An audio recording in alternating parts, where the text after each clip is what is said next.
Pek çoğu itibariyle bu arkadaşlar kendi ülkelerinde, vatanlarında toprağını tuğtiya gibi gözlerini sürmek istedikleri, kendi yurtlarında, yuvalarında kendilerine yaşam hakkı verilmediğinden kendi ülkelerini terk edip başka yerlere cebri hicretle hicret etmiş arkadaşlar. Bazıları da daha önceden ihtiyari olarak böyle bir hicreti yapmış, dünyanın değişik yerlerine açılmış insanlar. Avrupa ülkeleri, Amerika dahil, olup biten şeyler son, o senaryo realize edileceği ana kadar arkadaşlar ihtiyari, kendileri isteyerek, hür iradeleriyle dünyanın değişik yerlerine hicret ediyorlardı. Kur'an-ı Kerim'de bu hicrete delalet eden çok ayet var. وَالَّذ۪ينَ هَاجَرُوا bazı yerlerde وَجَاهَدُوا diyor. Hatta bir surede 2 defa hemen hemen 1-2 kelime farklılığıyla geçiyor. Hicret ettiler, yurtlarını, yuvalarını terk ettiler ve aynı zamanda orada kendilerini cihada verdiler, mücadeleye verdiler deniyor. Evet, cihat kelimesini dillendirdiğimiz zaman da insanın aklına sadece karşısına çıkan düşmanla savaş meselesi geliyor. Bu radikalizmin kullandığı bir malzeme ve başkalarının da gelip hep ona takıldığı bir mesele. Oysa ki mesele siyakıyla, sivakıyla ele alındığı zaman da hicret ettiler, göç ettiler, yurtlarını, yuvalarını terk ettiler. Ondan sonra da mücadelede bulundular. وَالَّذ۪ينَ جَاهَدُوا ف۪ينَا diyor.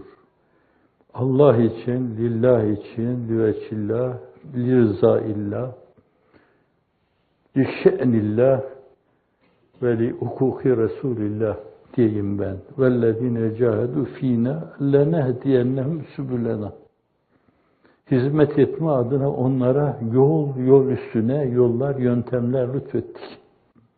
Bir yol değil yani. Değişik ülkelerin farklı kültür ortamlarına göre Allah Celle Celaluhu onları istihdam etti orada. Farklı yöntemler kullandılar, bir yol. Temel disiplinler açısından çizgi korundu. Peygamberler güzergahı ona riayet edilmeye çalışıldı. Fakat oradaki şartlar, konjonktür, orada küçük farklılıklar, nüans farklılıklarıyla, üslup farklılıklarıyla, esas, usul değil, üslup farklılıklarıyla değişik yollar, yöntemler hidayet ettik diyor Allah Celle Celaluhu. Şimdi gittiğiniz yerde dal kılıç millete karşı maddi mücadele etmenizden bahsedilmiyor gördüğünüz gibi. Meseleye derinlemesine baktığınız zaman delaletin hiçbir çeşidiyle ona delalet etmediği görülüyor. Ama cihatta aynı zamanda o mesele de söz konusu.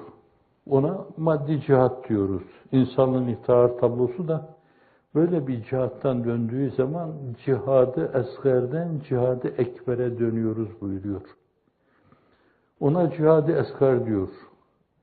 O kendine mahsus bir kısım şartlar muvaciyesinde tahakkuk ediyor. Usulü hamse dediğimiz şey, insanın dinini, nefsini, neslini, ülkesini koruması adına başkalarına karşı muhakkak veya kaviyül ihtimal olan bir kısım hadiseler karşısında başvurduğu bir yöntemdir ki buna Abdurrahman Azzam tedafi savaşlar sözüyle esasen meseleye itiraz edilmeyecek şekilde bir çözüm, bir yorum getiriyor. Tedafi, esas müdafaa savaşları bunlar. Ya mutlak size karşı çıkmışlardır, Roma'dan kalkmış, ta Ürdün'e kadar gelmişlerdir, Yermük orada, geleceklerdir, gelme ihtimali vardır. Tebuk o mülahazalarla gerçekleşmiştir. Bir dönemde Ebrehe'nin ordusu geldiği gibi Persler onları, Habeşleri tahrik etmişlerdir. Belli bir dönemde daha sistematik olarak üzerlerine gelmeyi planlıyorlar. Müslümanlar üzerine tamamen yok etmeye. Ya muhakkak bir karşılaşma veya kaviyül ihtimal bir karşılaşmaya karşı esasen biraz evvel bahsettiğim şeyleri müdafaa adına tedafi şeyler. Ama bu arada bir cereyan ettiğinden dolayı bir de belli şartlara bağlı olduğundan dolayı iki. Üçüncüsü burada bu işin içine nefis de karışabilir bazen. Ganimet elde eder insan, kahraman olur, gazi olarak geriye döner. Buna Efendimiz sallallahu aleyhi ve sellem toptan hepsini birden nazarı itibara alarak cihad-ı esgar diyor, küçük cihat. Ondan büyük cihada dönüyoruz.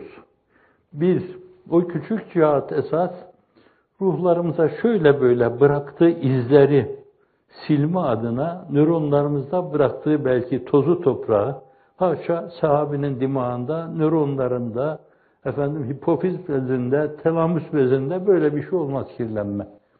Ama Kur'an-ı Kerim'in bu mevzudaki ifadeleri, Efendimiz'in ifadeleri kıyamete kadar gelecek insanları bir yönüyle nazara alarak ona göre hitap ettiğinden dolayı meseleyi hesap çerçevesinde ele almamak lazım. Şimdi öyle bir cihattan döndüğü zaman da işte ganimetle dönüyor. Belki bazılar yeni İslamiyet'e girmiş, henüz o işin adabı, erkanını tam bilemiyor. Bunların zihinlerinde de hafif, tahayyüli bir kısım toz duman olabilir. Bu küçük bir şey. Esasen bundan büyük bir şey vardır. Burada alınan bu şeyler varsa, toz duman varsa, hayal kirlenmesi varsa, nöronlara bulaşan bir şey varsa, esasen bunlardan arınma mevzu, ona da Efendimiz sallallahu aleyhi ve sellem cihad-ı ekber diyor, büyük cihat diyor. Bundan sonra. O insanın nefsine karşı, hevasına karşı, şeytanına karşı, şeytanın şerarelerine karşı, sinyallerine karşı. O belli sinyaller gönderir. Şifre çözücü gibi nefis de onu çözer. İnsanın hevai nefsine de uygun gelir o. Hiç farkına varmadan insan men ittekade ilahehu hevahu.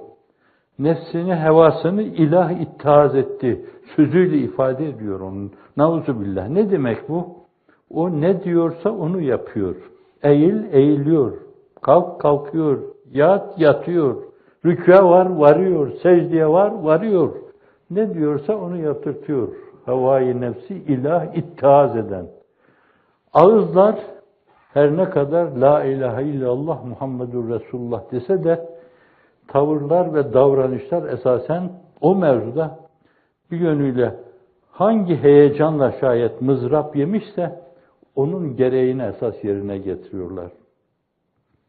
Hangi duygu, hangi düşüncenin mızrabını yemişse şayet, dil değil esasen.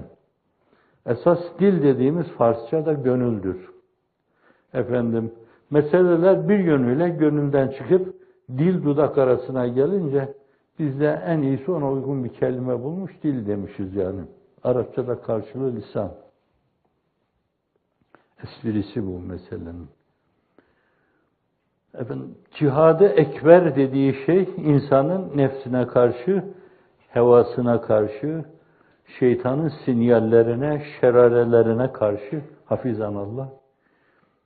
Halkın takdir etmesine karşı, alkışlamasına karşı, dünyanın cazibedar güzelliklerine karşı, hazafirine karşı, tûle emele karşı, tevehhüm-i ebediyete karşı, dünyada ebedi kalacakmışçasına bilerek dünyayı ahirete tercih etmesine karşı, insanın sürekli iç kontrolle kendisini zapturapt altına almazsa şayet kaybeder. O savaşta kaybeder insan. Dolayısıyla bu süreklidir yani. Çünkü insan her gün bir şeyle karşılaşır. Bir yerde takdire esas bahis mevzu olan bir konuyla karşılaşır. Bir yerde bir alkışla karşılaşır. Bir yerde bir makamla karşılaşır. Bir payayla karşılaşır. Bir yerde ona elini sürdüğün zaman ibadet sayılır. Takdiriyle karşılaşır. Bir yerde Allah'ın bütün evsafını cami bir zat-ı mümtaz takdiriyle karşılaşır.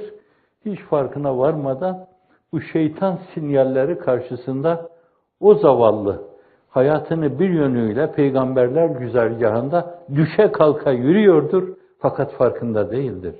İslam diyordur ama fakat değişe esasen kalbin yediği esas bir mızrapla bir ses değildir, bir soluk değildir. Dile, dudağa emanet, gayet yavan, gayet zayıf, sadece güftügüden ibaret. Güftügü, dedikodu demek. Dedikodu Müslümanlığı.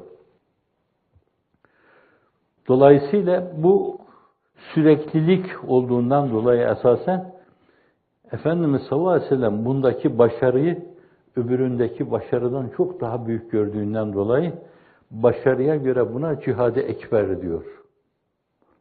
Evet. Şimdi arkadaşların esas bence durumları işte böyle bir cihat durumu. Allah Celle Celaluhu bir dönemde iradi olarak hicretle onları tavsif etti. Bazıları da arkada kaldılar, onları desteklediler. Kuvve-i maneviyelerini desteklediler, imkan açısından desteklediler. Gidin, yolunuz açık olsun dediler. Yollarına su serptiler. Gitsinler, dönsünler, gelsinler dediler. Böyle karşılıklı taavün oldu, tesanüt oldu bir yönüyle. Mesainin tanzimi oldu. Allah'ın izni inayetiyle Cenab-ı Hak da bu vifak ve ittifaka çok engin tevfiklerde, muvaffakiyetlerde bulundu. İslam'ın güzelliklerini halle ve temsille, başkalarının ruhlarını da nefretme. Adeta bir surla üflüyor gibi, sur değil. Mevlana'nın neyiyle esas seslendiriyor gibi, tatlı tatlı namelerle, yerinde sabah ile, yerinde uşakla, yerinde hüzzamla, yerinde rasla, yerinde hicazla. Burada bu gider, burada bu gider, burada bu gider dediler. Mizaçlara göre, mezaklara göre, kültür ortamlarına göre Allah'ın izni inayetiyle hal ve temsil diliyle anlatacaklarını anlattılar. La tahsen innallaha ma'ana Sevr Sultanlığında. Tasalanmayın, Allah bizimle beraber. Allah beraber olduğunu gösterdi, hissettirdi. Öyle yerlere gittiler ki o yerle alakalı bir seminer dersi almamışlardı. Zannediyorum haritayı önlerine koysaydınız, gideceğin şu yerin hemen böyle çok düşünmeden derinlemesine nerede olduğunu parmağınla bana işaretle, ben de sana Nobel ödülü vaat ediyorum. Bilemezlerdi. Sordular, gitti uçağa sordular, falan yere nereden gidiyor, nasıl gidiyor, uçak oraya gidiyor mu filan. Öyle gittiler oraya. Ve giderken 5 kuruşları yoktu. Belki sermaye olarak sadece karakterlerini, temsil güçlerini, hal güçlerini ortaya koydular Allah'ın izni inayetiyle. Cenab-ı Hak da kale kapıları gibi kalplerin kapılarını açtı onlara. Hiçbir devlete müyesser olmayacak şekilde esasen onlara hizmet ettirdi Allah'ın izniyle. Ve hala da devam ediyor. Onca tahribata rağmen devam ediyor. Evet, Cenab-ı Hakk'a dua ve niyazda bulunalım, antiparantez. Cenab-ı Hak kıyamete kadar devam ettirsin. Çünkü o devamı işaretleyen ve aynı zamanda gayb bin gözüyle görüp olmasını esasen haber veren veyahut da bir hedef olarak gösteren Hazreti Ruhu Seyyidül Enam'dı sallallahu aleyhi ve sellem. Benim adım güneşin doğup battığı her yere gidecek diyor. Gecenin bitmediği, gündüzün bitmediği yerleri düşünün yani. Penguanların dünyasından kuzeyde bilmem nereye kadar. Nerede güneş doğup batıyorsa oraya kadar benim namım ulaşacak diyor. Cenab-ı Hak onu çok kısa zamanda lütfetti, yaptırdı. Biiznillah, biinayetillah. Fakat o meselenin mahiyetü nefsil emriyesini bilmeyen, nadanlar eder sohbeti nadanla telezzüz, divanelerin hemdemi divane gerektir. Sohbeti nadan, alameti nadani sadi diyor Gülistan'ında. Öyle nadanlarla arkadaş olmak, onlarla düşüp kalkmak, arkalarından sürüklenmek, bu cahillik alametidir. Gittikleri her yerde böyle manevi cihatla, cihat dediğimiz zaman da bir maddi cihat, biraz evvel arz ettiğim gibi, Usulü hamse, hürriyeti de ilave eden usulcüler var. Usulü sitte olur o zaman. Bir yönüyle onların muhakkak tehlikeler karşısında, onlara karşı verilen sevap karşısında maddi mukabelede bulunur. Buna cihad-ı esgar deniliyor. Fakat cihad-ı ekbere gelince o devam ve temadi ediyor. Bunun devam ve temadisi de insanın kendini sürekli bir iç kontrolüne tabi tutması. Kendiyle yüzleşmesi sürekli. Son yazılarda çıkan şeyler, kendiyle yüzleşmesi bir yönüyle. Allah'la münasebetini tekrar ve tekrar gözden geçirmesi. Kendisini İslam'ın temel disiplinleriyle birkaç defa her gün test etmesi. Allah'la münasebetim benim nerede acaba? Ben nerede duruyorum?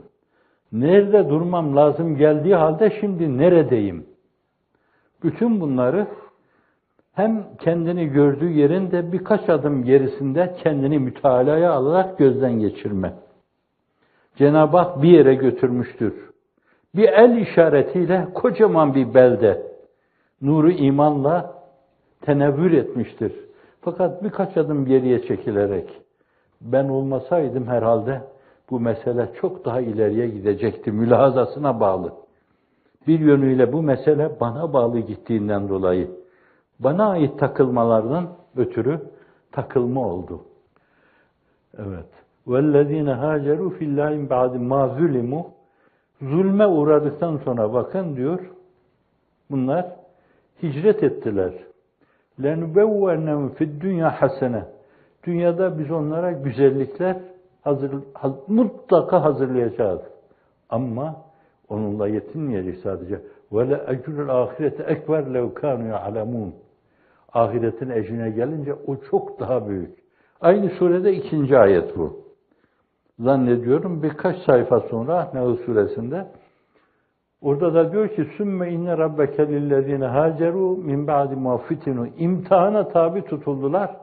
Bundan dolayı hicret ettiler. İmtihana tabi tutuldular. Cebri hicrete maruz kaldılar. Ama gittikleri yerde boş durmadılar. Mücahedede bulundular. Manevi mücadele ile gönüllere otağlar kurdular. Allah Celle Celaluhu kalplere vüd vaz etti. Cibril bütün gök ehline duyurdu. Allah falanları seviyor, siz de sevin. Efendimiz buyuruyor. Sonra Cenab-ı Hak onlara yeryüzünde gönüllerde alaka, sevgi ve vüd vaz etti. Sonra gittikleri yerlerde sıkıntılara maruz kaldılar.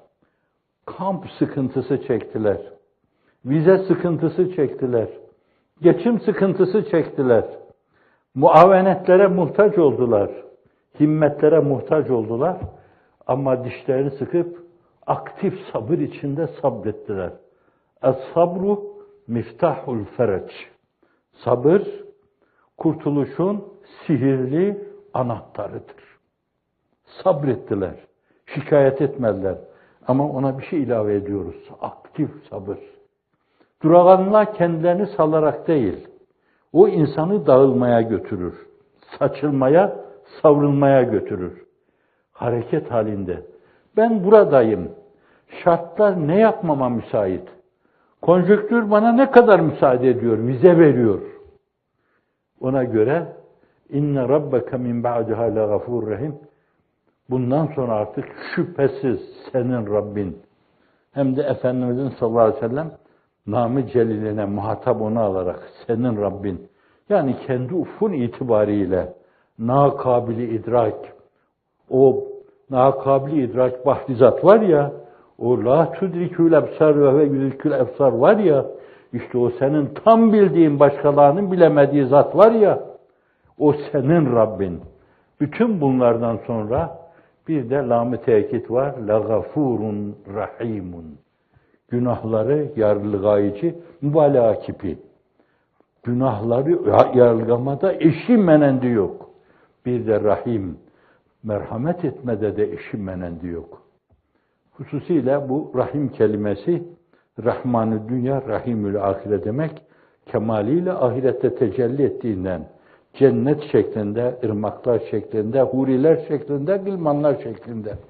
Ama zannediyorum sizler bir an Hazreti Mevlana, Yunus Emre, Hacı Bektaş gibi kimseler mülazasıyla, estağfurullah, daha arkalara giderek anamız, büyük anamız Rabia Adeviye ne kadar saygı duyduğumu zannediyorum kendisi bile bilmiyordur. Ne kadar saygı duyduğumu. Efendim, ne helva ne selva rüyeti Mevla. Zannediyorum ne cennetin ırmakları, ne köşkleri, ne villaları. Ama onlar Allah tarafından birer ataya olduğundan dolayı verenin hatırına, tahdis-i nimet kabilinden, Ya Rabbi bundan dolayı da teşekkür ederiz ama fakat gönlümüzü kaptırdığımız şey bizim başkaydı. O da senin cemali ve kemalini müşahede etmek. Cennetin binlerce sene hayatı bir dakikasına mukabil gelmeyen cemali ve kemalini müşahede etmek. Dünyada, ukvada, bütün sistemlerde, trilyonlarca sistemlerde senin serpiştirilmiş güzelliklerin hepsini bir anda müşahede etme. Bu öyle bir şey ki gördükleri zaman bayılacaklar. Çok tekrar ettiğim gibi. فَيَنْسَوْنَ النَّعِيمَ اِذَا رَأَوْهَا فَيَا خُسْرَانَ اَهْلَ الْاِعْتِزَالِ Gördükleri zaman onlar cennet nimetlerini unutacaklar. Yazıklar olsun o ehli itizala ki görmeyi inkar ediyorlar. Yuh olsun onlara diyor Bed'ül Emali'de. Evet. Şimdi bunlara dilbeste olmuş, Allah'ın izni inayetiyle yürüdüğü yolda yürüyor ve yaptığı o manevi cihadı da yapıyor.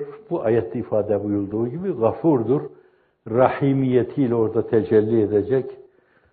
O buyurduğu gibi kendisi kutsi hadiste, o kutsi hadise tercüman olana da canımız kurban olsun. Buyuruyor ki, Allah şöyle buyururlar. A'dettül ibadiye salihin.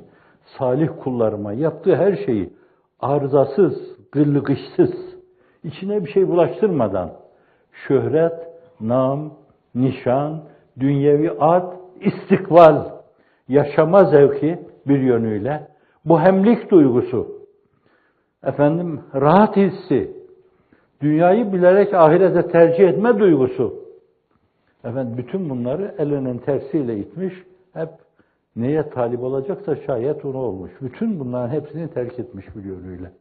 Talih şeyler bunlar benim için demiş.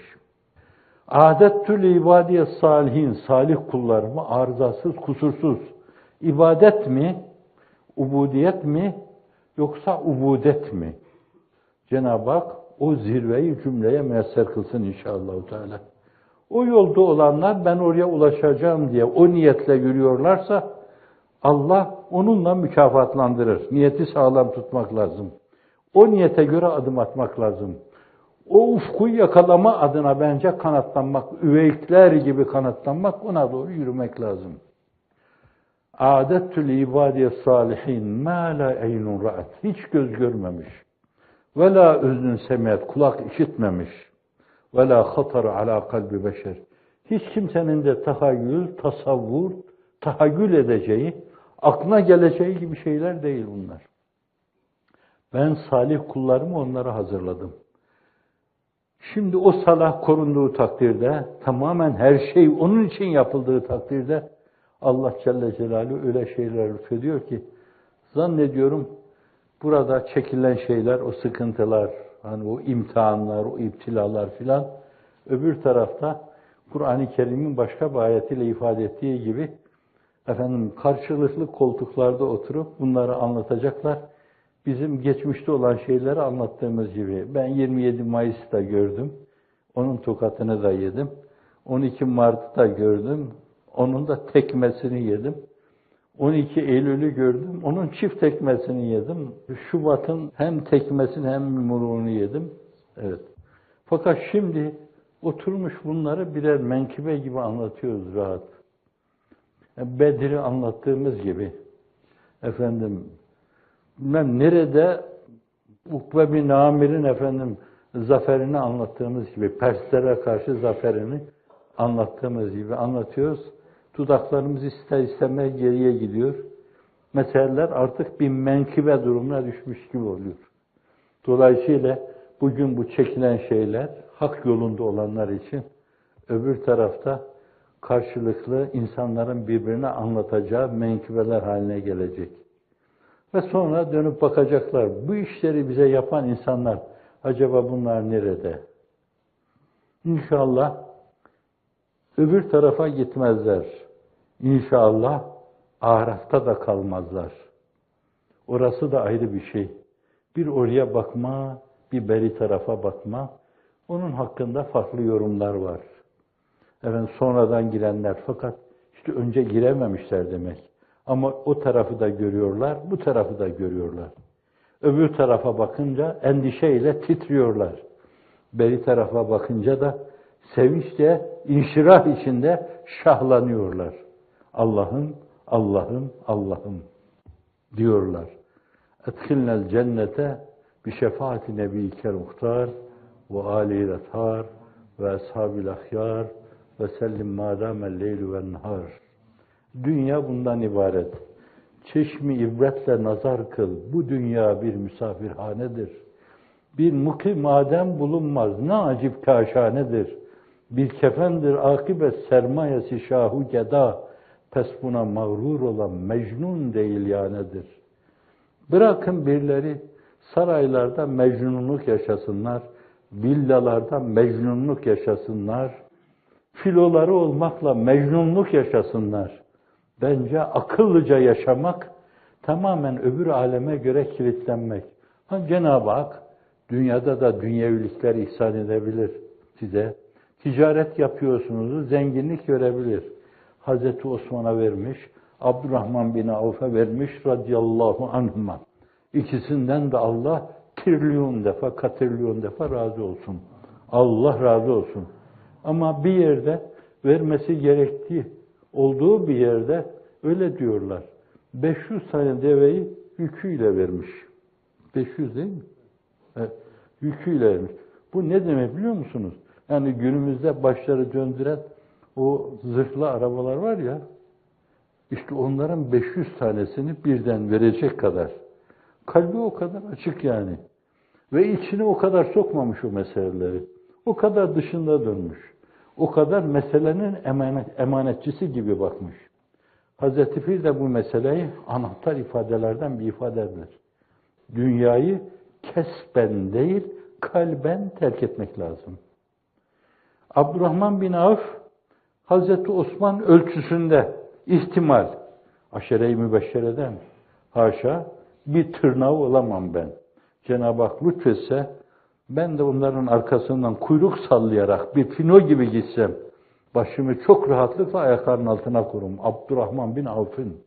Ama insanın itaat tablosu buyuruyor ki, Abdurrahman bin Avf'ı cennete girerken sürüklenerek gördüm diyor. Sonradan giriyordu diyor. Servetinden dolayı. Bunu duyunca Hazret bütün servetini Allah yolunda infak ediyor. Demek ki hiç gönlüne girmemiş onun. Şimdi bu açıdan meşru dairede kazanılan şeyler verileceği yerde rahatlıkla verilmeli. Sizin insanınız yani kardeşleriniz, o Anadolu'nun mübarek insanı, kafaları bozulacağı ana kadar. Değişik yerlerde hiç anlamayan insan bile, adını vermeyeceğim ben, anlamayan, bu işlerden anlamayan. Herkesin kapısına gittik. Tek bir yerde yani çok farklı insanlar. Ateist, deist, bilmem ne, materyalist, pozitivist, herkesi ziyaret ettik. Hiç olumsuz bir tavırla karşılaşmadık. Yine bu duyguya yakın birisinin yanına gitmiştik. Daha o zamanlar 5-6 tane okul var. Ben nasıl yapıldıklarını bunların anlatınca öyle şahlandı ki adam. Yahu dedi hocam bir tane de ben yapayım dedi. Farkında değil bu insanlar. Yok bilmem efendim cemaat bir şey yapmış da, yok Kıtmir böyle milyarlarla meşgul oluyormuş da, Kıtmir'in kitaplarından, telifinden gelen şey yok. Emekli maaşı bile almıyor. Vaaz etmediğim dönemde emekli maaşını almadım. Bir fakire veriyordum ben onu. Çünkü vaaz ederken bile maaş almayı ben sorarak aldım. Çünkü vaaz etme esas emru bil maruf nehyanil münkerdir. Dolayısıyla şüphelendim. İmamlık yapıyordum. Fukaha müteahhirin imamlıkta maaş almayı tecviz etmişler. Fakat ben vaizlikte maaş almayı tecviz edene rastlamadım. Dolayısıyla da vaizlik çok 17-18 yaşındayken vaizlik müftülük imtihanını kazanmıştım. Askerliğimden 3 sene evvel Edirne'ye gitmiştim. O imtihanı kazanmış olarak gitmiştim. Acaba vaiz olsam emri bil maruf nehyanil münker ya Allah'ın emrini emredeceksin, nehiyle yasaklayacaksın, sonra da para alacaksın. Bu iş bedava yapılır. Sordum ben. Çağın sözcüsünün önde gelen talebelerinden birisine sordum. Abi dedim, bana vaizlik teklif ediyorlar ama ben bundan şüpheleniyorum. Dedi ki aynen senin gibi birisi geldi. Hazreti Pir-i Mugan, Şem-i Taban ve Ziya-i Himmet'e. Dedi ki Efendimiz, bana vaizlik teklif ediyorlar. Yararlı olacağımdan bahsediyorlar. Ama ben alacağım maaştan şüpheleniyorum. Emri bil maruf, nehyanil münker karşılığı maaş alınır mı diye. Buyurdular ki ona ihtiyacın varsa al onu. Ona ihtiyacın yoksa aldığını başkalarına infak et. Kıtmir de vaizlikten çekildiği zaman da bir fakir aileye veriyordu. Sağ olsun bunlar geldiler, bunlar çok hayırhah olduklarından dolayı. Efendim sen vaaz etmede esas maaş almayı tecviz etmiyordun. Vaaz etmediğin bir dönemde onu başkalarına yedirmen de caiz değildir. Seni böyle bir günahtan kurtarmak için o maaşı da kesiyoruz dediler. Efendim işin doğrusu bu fıkhada bayılmamak mümkün değil. Milyarlara hükmediyor diyorlar. Aslında teşvik, Kur'ani makuliyette bir araya gelme. Bu tabir kime ait biliyor musunuz? Tabi'in dönemindeki muhasibi diye birisine, kılı kırk yararcasına. Kılı kırk yardığı zaman bile yahu bunlardan bu 40 tanesinden bir tanesini de yine 40'a yarabilir miyim diyecek kadar ince yaşayan bir insan. Kılı 40 yarma değil. 40'ta biri bile 40'a yarma hesabıyla oturup kalkan birisi. Muhasibi. Onun için günümüzdeki teologlar hoşlanmazlar ondan. Neden? Yaptığı teklifler öyle ağır ki onun karşısında kendilerine Müslüman diyemezler ondan dolayı. Dolayısıyla onun kitapları okunmasın. Kur'an'ı mantık etrafında insanlar bir araya geliyor. Siz diyorsunuz ki günümüzde insanlığın çok önemli dertleri, problemleri var.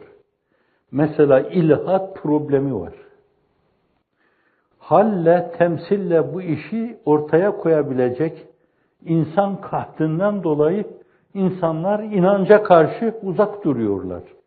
Hele bir de günümüzdeki radikalleri görünce IŞİD gibi Allah ıslah eylesin. Boko Haram gibi Allah ıslah eylesin. Mürabitin gibi Allah ıslah eylesin.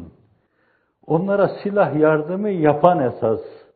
Dolayısıyla onların çizgisinde olanları da Allah ıslah eylesin. Bak ne kadar Allah'ın ıslahına ihtiyacı olan insanlar var. Evet. Materyalizme inhimak gibi esasen düşünün belli bir boşluk değerlendirilecek Marksizm toplumun hayatına hakim oldu. Leninizm toplumun hayatına hakim oldu. Daha çok farklı cereyanlar toplumun hayatına hakim oldu. Deizm şimdi çok Türkiye'de de yaygın. Toplumun hayatına hakim oldu. Bu bir toplum için çok önemli bir problem. İnanç çok önemli. İnsanı şahlandıran kanat, ona mukabil bunlar o kanatları kıran, insanı felç eden faktörler, sebepler. Bunlara karşı esasen makul yol nedir şayet? İnsanları bu türlü dertlerden bir yönüyle iyi reçetelerle uzaklaştırmak. Bu problemleri izale etmenin yolu metastas yapmış kanser gibi, AIDS gibi. Bunun yolu şayet eğitim yoluyla bu problemi izale etmek. İkinci bir problem nedir? İnsanların ihtilafı. Birbirini yemeleri canavar gibi, yamyamlar gibi birbirini yemeleri. Bu ihtilafa, tefrikaya karşı değişik yerlerde açacağınız okullarına siyahı, beyazı, turuncuyu yan yana getirerek esasen insanlık çapında kardeşlik düşüncesini tesis etme. Dünyanın problemlerini halletme adına yapılması gerekli olan bir şey bu. Diğer bir problem nedir? Cehalet esasen.